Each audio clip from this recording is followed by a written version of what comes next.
What sits below the surface of planets? Scientists have a pretty good idea, perhaps not much of an exciting one, but nobody has never been down that far to experience what it's really like beneath the Earth's crust.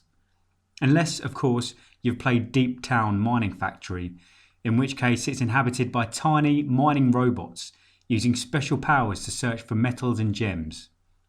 Deep Town takes place on a Mars-like planet and gives you control over a collection of robots with unique skills and abilities. To begin your mining adventure, you only use one type of AR, reminiscent of a spinning top that also digs, and a special power which can shoot blasts at the ground. With a health bar at the bottom and numbers appearing on the screen, you can see the damage both of these things do to the planet's surface. Once it reaches 0, you make it to the second floor, and so on. The further you progress, the more abilities and robots you unlock to help you in your quest to the core. And further to this, you can upgrade them and increase their power. This becomes all the more important as it's not just rock which needs destroying, but alien life too. You also need the skill sets of other robots though. Miners will continually produce goods such as copper and iron for the smelters to turn them into valuable objects, which can be sold for high prices and used to upgrade your team. The deeper you get, the more interesting the planet's centre becomes, meaning you can set up an expedition squad should you wish. To speed any of these up, green emeralds are required, which are earned by completing missions or purchased with real-life money.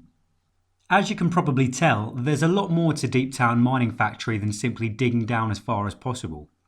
It's a strategy game, requiring players to tactically plan how to gather materials, when to forge them into expensive items, and then what to spend your gold coins on. Luckily, even without a precious green emerald boost, items are mined and forged fairly quickly, so you won't be waiting around to progress for long. Even if you can't wait, you're often rewarded with emeralds and other expensive items via treasure chests, which can be spent on speeding the game up if needs be. There's a charm to the game's characters and a simplicity to its gameplay that would drag you back in order to collect all of your mined items, and dig deeper to find out what else lies beneath. There are over 150 levels to reach, almost a dozen upgradable pieces of mining equipment, and hundreds of floors for you to explore and make home to your skilled robots. As with our own planet, there's an end at Deep Town Mining Factory's core, but there's enough depth to have you digging for days.